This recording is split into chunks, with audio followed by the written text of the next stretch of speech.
Good evening to all of you. PDF पढ़ेंगे बेटा आज हम। कौमार भ्रत, बाल रोग, कुछ भी कह सकते हैं, काश्यप संहिता।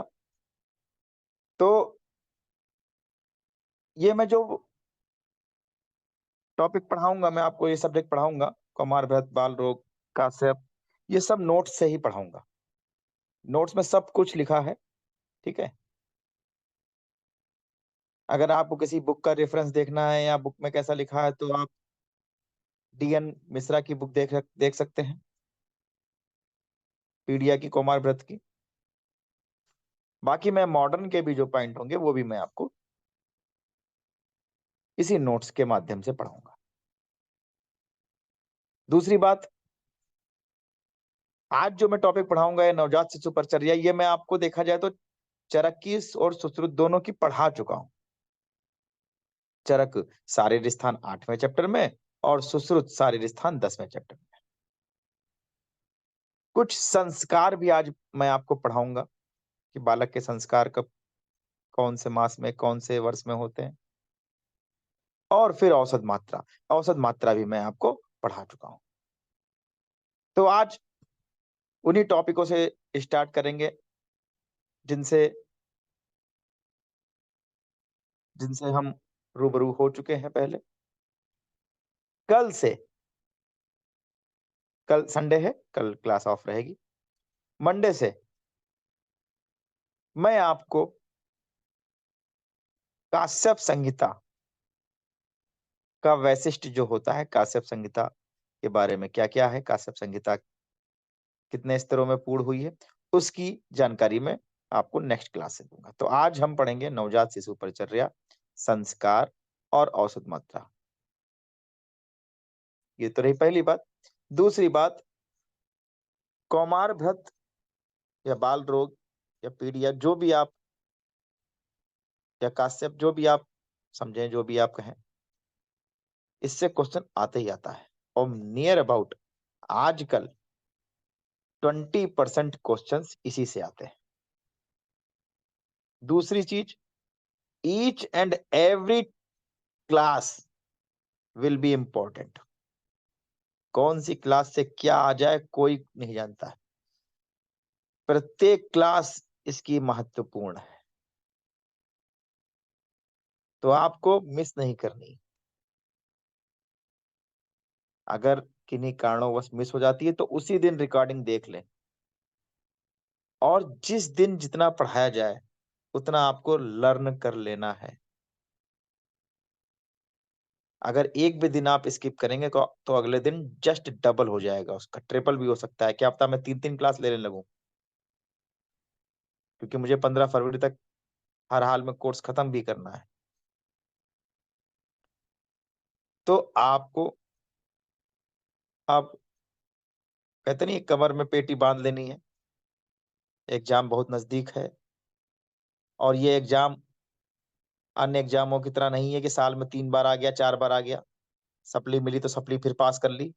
केवल एक चांस मिलता है, और उस 2 घंटे में, 2.5 घंटे में भाग आपका लिखा जाता है आपके द्वारा, ठीक है।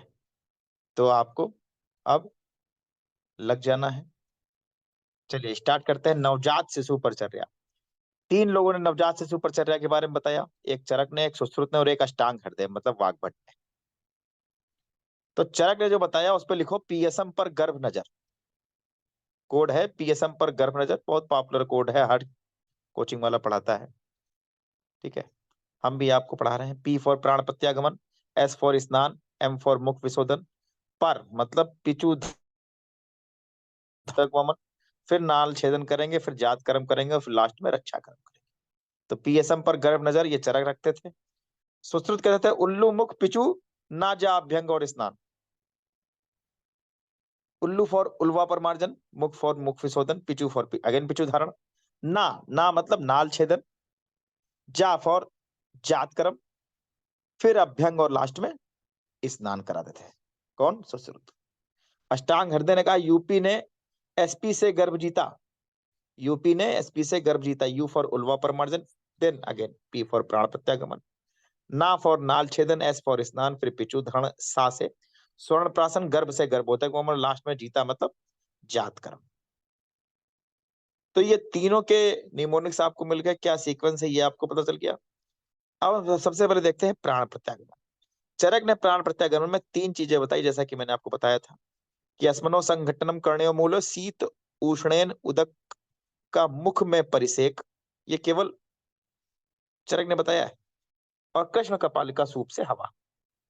आस्क, ए फॉर अस्मनो संघटनम, सी एस फॉर शीतोष उष्णेन उदक का मुख में परिसेक, चींटे मारते हैं। और कृष्ण कपालिका सूप से हवा। आस्क, चरक ने कहा है प्राण प्रत्यागमन में। इससे क्या होता है, प्राण का प्रति आगमन थे गर्भाशय में, गर्भाशय से बाहर आया बच्चा, तो उसके प्राण फिर से प्रत्यागमन करने के लिए तीन चीजें बताती है। अष्टांग संग्रह कह रहे हैं, बला तेल से परिसेक कर लो, कर्ण मूल में पत्र भी बजाओ, कृष्ण कपालिका सूप से हवा करो, और दक्षिण कर्ण मूल में मंत्रोच्चारण करो, दक्षिण कान कान के मूल में। अष्टांग हृदय ने भी तीन चीजें बताई, लेकिन उन्होंने हवा बताया कि हवा मत करो। प्राण प्रत्यागमन में तीन इंद्रियां इन्वॉल्व होती हैं, अंडरलाइन कर लीजिएगा। कितनी इंद्रियां इन्वॉल्व होती हैं, तीन इंद्रियां इन्वॉल्व होती हैं। उसके बाद स्नान। चरक ने कहा है प्रकृति भूत अभिसमिच, बालक जब प्रकृति भूत हो जाए तब स्नान कराए। सुश्रुत ने कहा था क्षीरी वृक्ष कषाय से कराए, या सर्वगंध उदक से, मतलब उस जल में सारी गंध आती। रूप हेम प्रत्यप्त, जलता, उन्होंने कहा था लोहा या चांदी या सोना, जला लो सोना बेसिकली बताया था। लोह का मतलब वो जो आई थी धातु सोना से था, जलता सोना तपा लो, फिर उसको बुझा दो, उससे स्नान कराओ, या कपित्त पत्र के कषाय से स्नान कराओ। यथा काल, यथा दोष और यथा गुण, काल दोष के हिसाब, जैसा काल दोष हो वैसा करो। रस रत्न समुच्चय ने कांजी से स्नान कराने का निर्देश दिया, एक बार ये भी क्वेश्चन पूछा गया। तो ये स्नान के बारे में था। फिर उसके बाद मुख विशोधन। चरक ने कहा है ताऊ की जीवा, तालू का पहले साफ करो, फिर ओष्ठ साफ करो, फिर कंठ साफ करो, लास्ट में जीवा साफ करो, ताऊ की जीवा। अष्टांग संघ ने कहा जोग, पहले जीवा साफ करो, फिर ओष्ठ साफ करो, फिर कंठ साफ करो। फिर पिचु धारण, सिर पर तालू, सिर और तालू पर कपास का पिचू रखो स्नेह साधित, फिर पिचू धारण करवाओ। गर्भोदक वमन, गर्भोदक वमन चरक ने कहा है सैंधो सर्पी से करो, असमान मात्रा में। अष्टांग हृदय ने सैंधो सर्पी के साथ वचा भी बता दिया, क्योंकि वचा भी एमेटिक मतलब वोमिटिक कांज करती है, तो सैंधो सर्पी प्लस वचा। नाल छेदन, चरक और सुश्रुत ने कहा है 8 अंगुल नाल छेदन करें, वाघ भट्ट ने 4 अंगुल के बारे में नाल छेदन बताया है। ठीक है, नाल छेदन चरक सुश्रुत पहले बोले 8 अंगुल रखो, वाघ भट्ट ने कहा ना भैया 4 ही अंगुल रखो, ज्यादा लंबी हो जाएगी। मॉडर्न कहती है 1 से 1.5 इंच बस, 1.5 से 2 इंच बस, ज्यादा नहीं। अब नाल छेदन करोगे तो कुछ जाहिर सी बात है, आते हैं नाभि में व्याधियां होंगी। तो चरक ने कहा 4 व्याधियां हो जाती हैं नाभि से। आयाम व्यायाम से उत्पन्न उत्तुंडिका, पिंडलिका, विनामिका, विजृंभिका। चक्रपाणी बोले 2 और होती हैं, आपको पता नहीं है। आयाम और व्यायाम,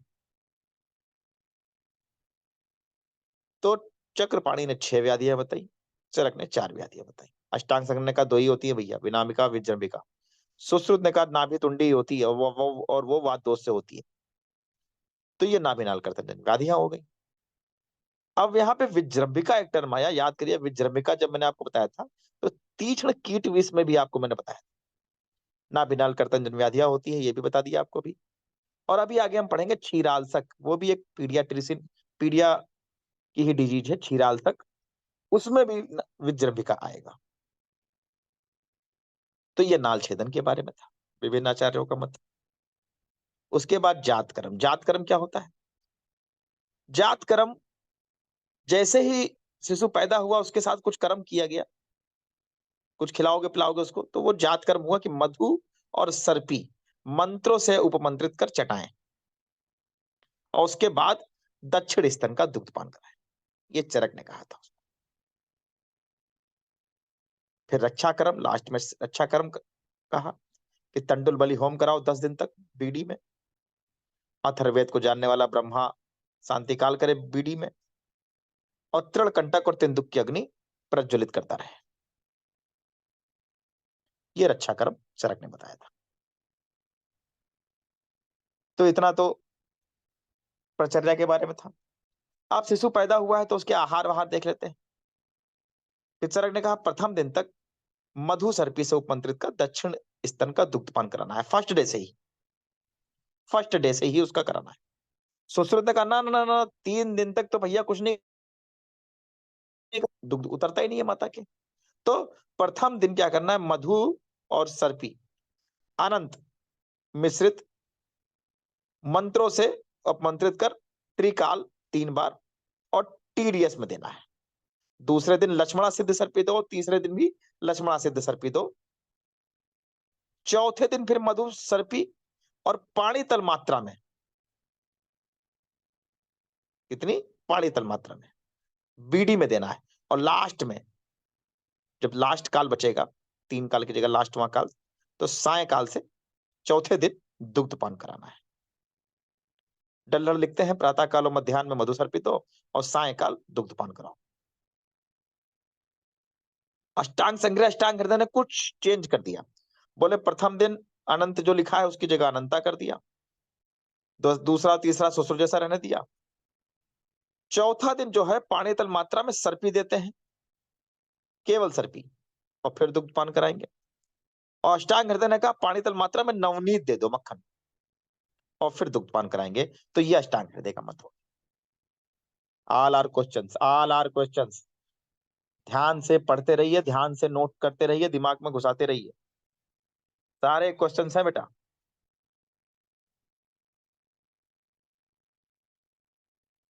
फिर बोले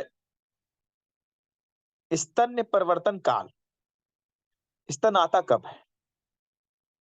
तो जाहिर सी बात है जैसे बच्चा पैदा होता है वैसे दुग्ध उस दिन बताया था नहीं अवतरित होता है माता के स्तन में। क्यों? क्योंकि बताया था वहां पे दुग्धवाही नलिकाएं होती हैं, दुग्ध स्तनवाही धमनियां होती हैं, वो संकुचित रहती हैं। तो ये तीसरा या चौथा दिन माना गया है, समस्त आचार्यों ने, सुश्रुत वाग भट्ट भाव प्रकाश का सबने तीसरा या चौथा दिन माना है। स्तन अपनयन काल कब छुड़ाना है? तो वाग्भट कह रहे हैं जब दांत निकल आए। बिल्कुल सही कहा वाग्भट ने, 2 बार क्वेश्चन पूछा गया बीच। इंदु कह रहे हैं 1 वर्ष पर, तो ये स्तन अपनयन काल है। और अगर बालक ही मान लो दंत सात पैदा हुआ है, सादंत जन्म होने पर, तो वाग्भट कह रहे हैं नैगमेस पूजन करा लो, और काश्यप कहते हैं मारुति यष्टि यज्ञ का विधान कराओ। ठीक है, तो ये 2 कार्य करने हैं अगर सादंत बालक का जन्म हुआ है। तो इतना तो था नवजात शिशु परिचर्या। अब संस्कार, क्वेश्चन आना ही आना है संस्कार से। संस्कार और कुछ नहीं है, लिखा जाता है संस्कारो ही गुणांतरा धारम। एक वो संस्कार होता है, एक संस्कार होता है जैसे आपने दाल बनाई, उसमें संस्कारित कर दिया, गुणों की वृद्धि कर दी उसमें, वही तो जीरा और हींग इसके साथ फ्राई कर दिया तो गुणों की वृद्धि हो गई, तो संस्कार। एक संस्कार होता है कि बालक जब पैदा होती गर्भ में होता है या गर्भ में होने से पूर्व जो संस्कार किया जाता है, बालक पैदा हुआ, पैदा होके धीमे धीमे बड़ा होगा तो प्रथम मास में क्या करेंगे, द्वितीय मास में क्या करेंगे, तो ये संस्कार, जैसे मुंडन संस्कार आपने कहीं सुना होगा। ठीक है, भूमि उपवेष्टन संस्कार, फल प्राशन कराते हैं, अन्नप्राशन आज भी चलता है। तो ये सब संस्कार, ये वो संस्कार। तो गर्भाधान या पूर्ण वीर आयु, सुश्रुत और अष्टांग संग्रह कर रहे हैं 25 में मेल और 16 में फीमेल की होती है। अष्टांग हृदय बोल रहे ना भाई 20 मेल कर दो 16 फीमेल, तो ये पूर्ण वीर वायु आयु बताई है। सीमांतोनयन संस्कार की गर्भ स्थापना के चौथे मास के शुक्ल पक्ष में सीमांतोनयन संस्कार किया जाता है। बालक पैदा हुआ तो नामकरण संस्कार करेंगे। तो चरक, सुश्रुत, चक्रपाणि, अष्टांग हृदय सबने 10वें दिन कहा था, याद करिए।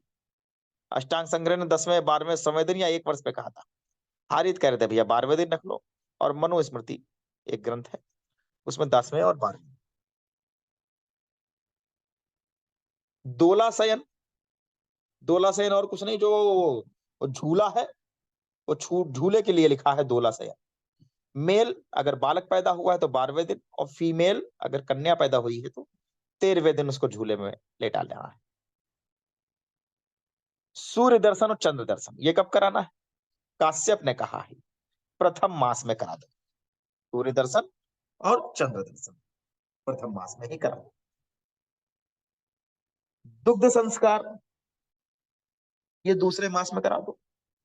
निष्क्रमण संस्कार वाग्भट और काश्यप ने बताया है चतुर्थ मास में उसको घर से बाहर लेके टहराने ले जाए।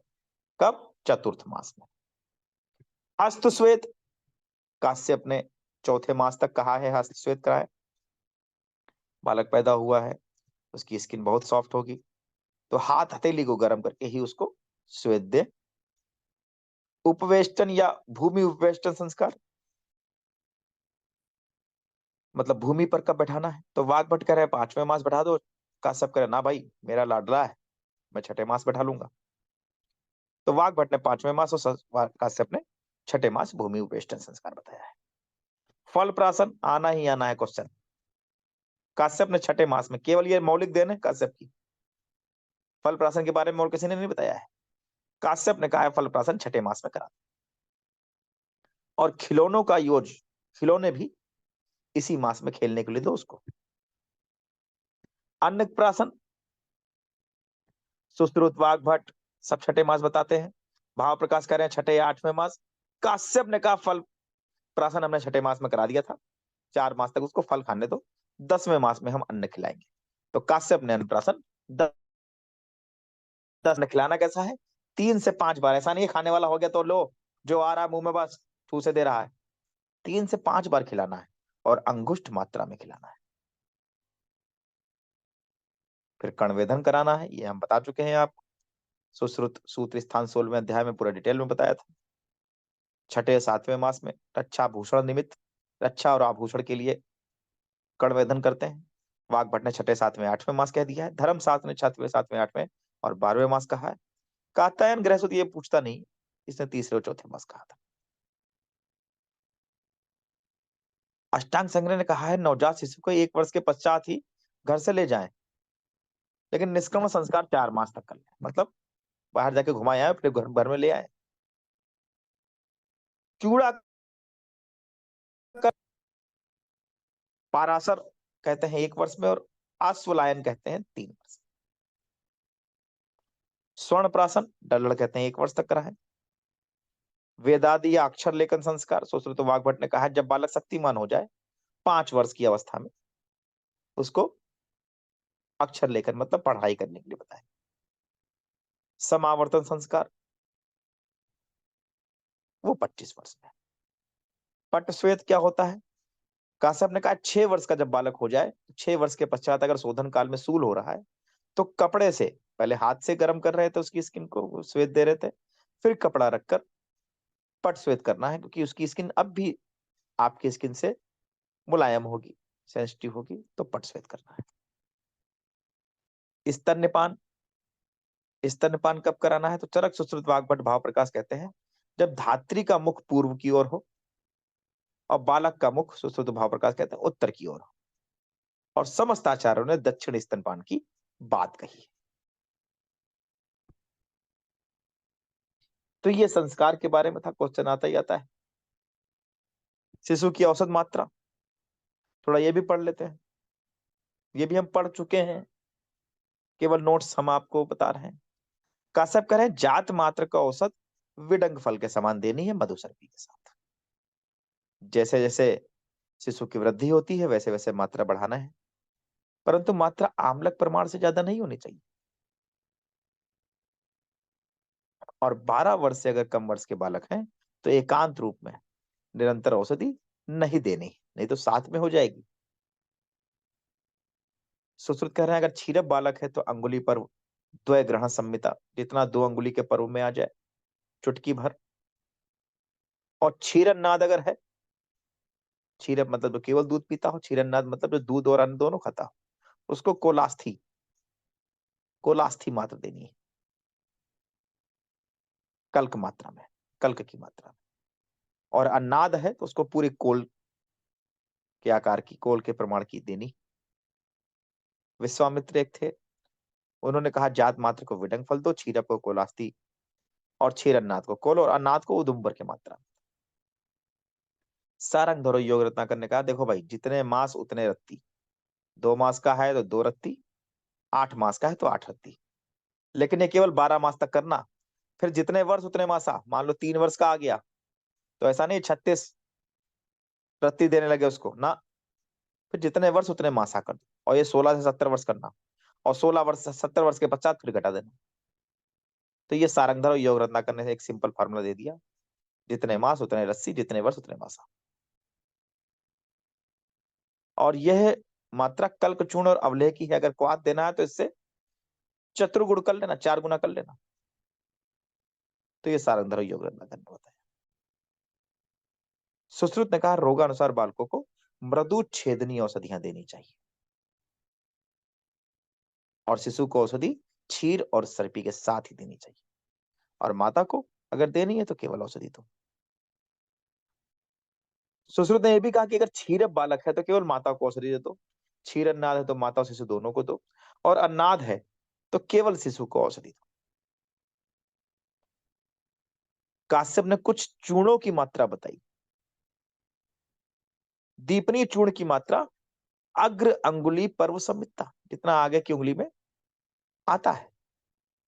जीवनी चूर्ण की मात्रा उसकी दुगनी कर दो, और वमन विरेचक अगर चूर्ण है तो उसकी मात्रा जो उंगली में आ रही थी उसकी आधी कर दो। तो ये भी पूछता है।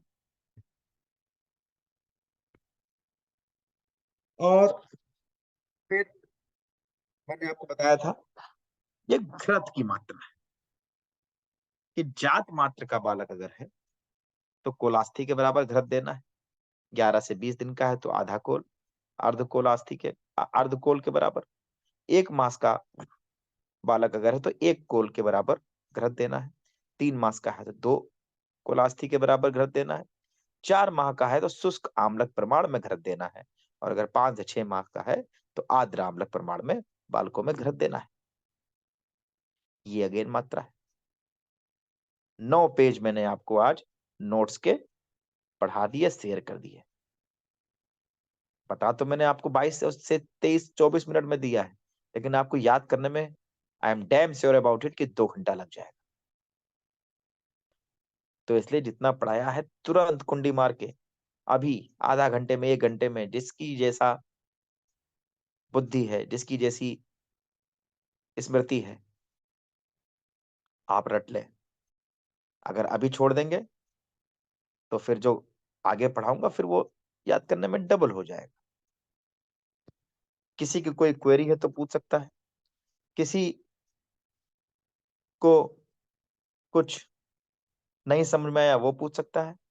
मैं ऐसे ही पढ़ाऊंगा पीडीएफ का पूरा का सबका। हाँ, पीडीएफ शेयर कर दूंगा अभी मैं, अभी पीडीएफ आपको मिल जाएगी। और किसी की कोई क्वेरी?